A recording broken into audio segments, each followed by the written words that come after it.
following on from my previous entry in, it's -2 degrees, what's the best thing to do, go and ride a motorbike? A weekend later, I'm doing exactly the same thing for some reason. I think there might be something wrong with me. Today, I am heading up to Walters Arena in South Wales. It's a place I know very well. It's where the off-road school with BMW run all their lessons. So I've coached up there for a long time. This weekend, there's a race running called the Valleys Extreme, which is an extreme enduro. Very different to the event I did last weekend, which was a kind of long distance trial. This one is a proper hardcore enduro. So the Sunday race, some of the world's best enduro riders will come and try to finish. It's usually 3 laps, and the race finishes when 3 laps are completed. So that should give you an indication of how hard and how much they're expecting people to struggle. Billy Bolt, who's world champion extreme enduro rider, British world champion, he's going to be there tomorrow, so that's going to be mega exciting to watch. Saturday's race, which is today, there's a Lite race, which is the soft option, which I think is fair enough. I'm racing that today, so it's a 2-hour race. It's called a hare and hound, so by which you just ride around a set track for 2 hours. Whoever completes the most laps wins. Simple as that. Bunch of different classes. There's a twin-cylinder adventure bike class, single-cylinder adventure bike class, and then your normal enduro 450 type classes. I am riding a Royal Enfield Himalayan, which is something I quite enjoy abusing the living daylights out of in inappropriate races. I've made some mods to it. Since you saw it last on the Beacons Rally, where I abused a bog standard one around the woods, I have changed a few things. So I've got an 18-inch rear wheel this time, which means I can run a proper enduro tyre and a moose on the back. And I've got a skinnier 21-inch front, which means I can run a better shaped tyre on the front, whereas last time I had quite a wide rim on the front, which made the moose and everything flatten out and meant that after a lap I was smashing the front rim to pieces. So hopefully those 2 little mods, I've got quite a few more mods to come for the Himi, but those 2 little mods will be enough to give me proper traction, and then I can hopefully now push a bit harder and see if I can find some other limitations on the bike or myself.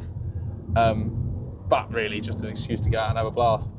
I exaggerated about the temperature. It's now a balmy 4 degrees. So I think the ground is still frozen from last night, but hopefully as the day goes on, it's going to start picking up in temperature a bit. I've got to go and get scrutineered, signed on, got to fit mooses and tyres to the bike, and I've got 3 hours before the race starts. So as usual, I've left myself everything to do at the last minute, but that's part of the fun. But yeah, so today is another opportunity to give the Himalayan some proper abuse. I've actually got a series of events throughout the year planned with this Himi.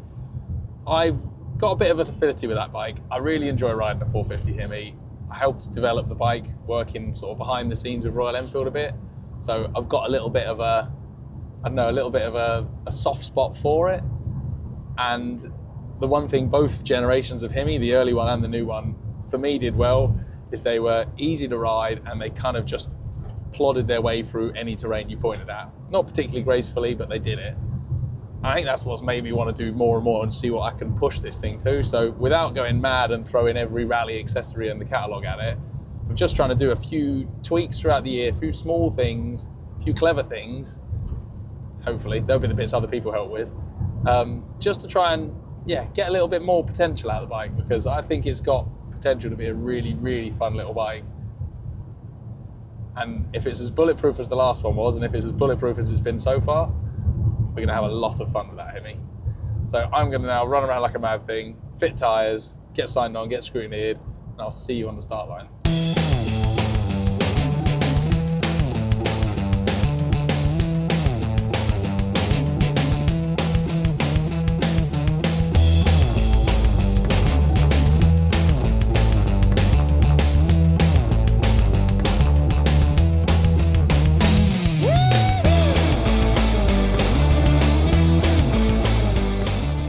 Busy, yeah? Busy all day. The big bike singles class, my other competitors were pretty much all KTM 690 Enduros. There were a couple of the old single-cylinder Teneres and a few other oddballs in there, but that was the majority. Just to add a little pressure and spice to the event, starting 1 row behind me in the big bike twins class was my old mate Neil Hawker riding a BMW F900 GS. Now, I had one objective for the race, which was not to get overtaken by Neil.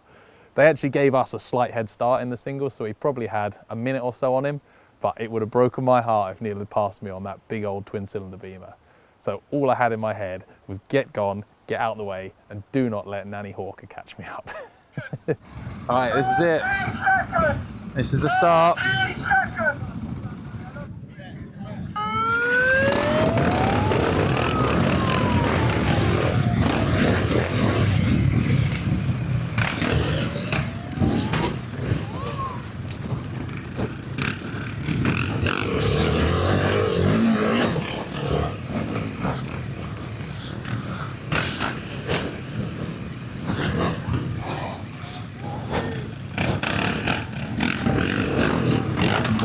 Now, if you see on the onboard, I didn't stay calm, I didn't not crash, I didn't keep my head together for the whole race. I had plenty of offs. I had a few silly ones, a couple from tagging my front brake lever on branches and trees, because I still haven't fitted handguards to this thing. Twat! That's definitely very high up my list of next things to do. Set of handguards will make life a lot better and avoid those crashes. I also had a couple of crashes being a little bit too risky. I cut a few corners just through bushes to try and pass people and hit logs under grass and all sorts. So again, still got plenty to learn, still making stupid mistakes, but I really enjoyed myself. And I enjoyed every bit of the race except for one bit. I was bombing along one of the faster sections and I had a complete from out of nowhere crash. Oh. I think it was down to the fact that it was freezing cold, the ground was super hard under the slush, and I think I just caught an edge awkwardly, but it was like a snowboarding crash. If you've ever had a crash snowboarding, you're snowboarding along, absolutely fine, you catch an edge and you slap the floor really, really hard. That's exactly what I did, but in fourth gear on a motorcycle, and it sucked. I properly rang my bell, and I had a grumpy moment from them for a few laps. You probably heard on the commentary I was quite quiet, or you would have done had I not lost my microphone in the crash, which just added to the sting. But apart from that crash, I managed to regroup and had a whale of a time. It was really, really funny watching the complete carnage around all the extreme sections. There were bikes upside down, people falling off, I was dropping my bike, people had dropped their bikes on you. At one point I ended up in a queue of motorcycles and all you could see is bikes from every direction. Everyone's pushing to the front to try and make up a bit of time. It is utter carnage. It's brilliant. I just giggled the whole way through. Fully hard work, fully physical. Really pleased to make it to the end. I've been quiet, I've been concentrating. I think now we're good. The race is going to settle in a bit now. Sort of work our way around. Oh, Himmy's Rut's nemesis. And once again, the little Hemi does so well. The mods we've made, again, have made a good improvement to the bike. The biggest thing about fitting the 18-inch rear wheel has let me use a proper enduro tyre. So this bike has got mousses front and rear and proper sticky enduro tyres. Adding that grip in meant it felt like there was no limit to where I could get the Himalayan.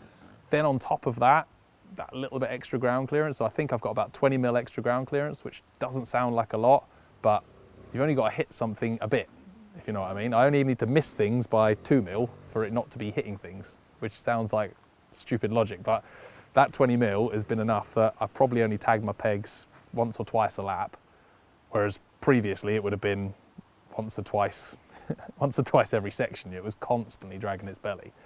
That was a big improvement, and yeah, I'm really, really pleased with the progress the Hemi's made, but I'm still blown away by the fact that this is an adventure bike, and quite a cheap one at that. I could put some road tyres back on it and ride it to the south of Europe, and it would be equally at home. On your left! Thank you!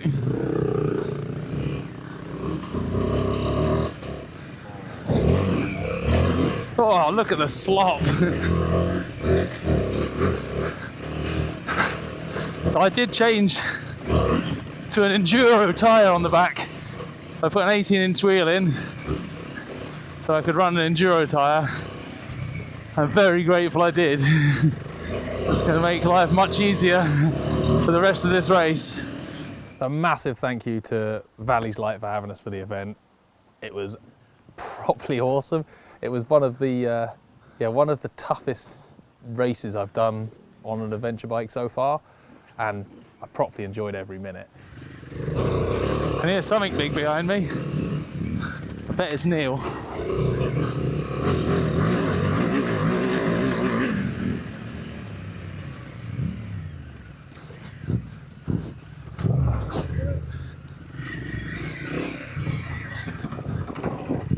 It's not, it's the big Tenere. When it comes to the results of this race, it's a little bit of an odd one. At Valleys Lights, there are a few different classes. There's the enduro bike classes, and then for big bikes, there's the big bike single cylinders and the big bike twin cylinders. The cut-off for the single cylinders was a 675cc capacity. This is only a 450. I entered that class because it felt like the best fit. I didn't want to be in the way of all the enduro bikes.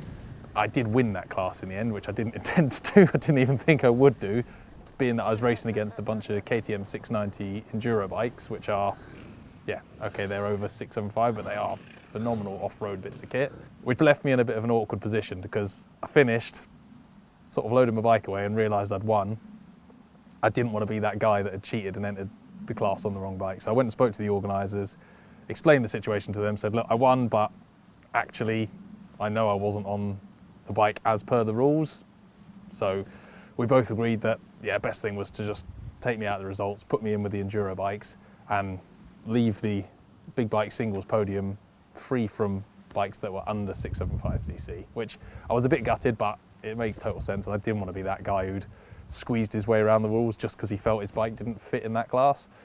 I ended up 15th in the Enduro Clubman class, which I'm actually pretty happy with. I probably was about halfway up the field on a bike that definitely isn't an enduro bike. I'm pleased with that, but more than anything, I just had a great day out bombing around with my mates. We are 2 weekends into 2025 now, and I've spent both weekends doing long endurance off-road competition events. I think next weekend I might go and find a spa. Who are we kidding? I'm going to be riding a motorbike somewhere. I might do it somewhere warmer though. Thanks ever so much for watching. I hope you've enjoyed it, and get out there and ride your bikes. Bikes are awesome and you should do it at every opportunity.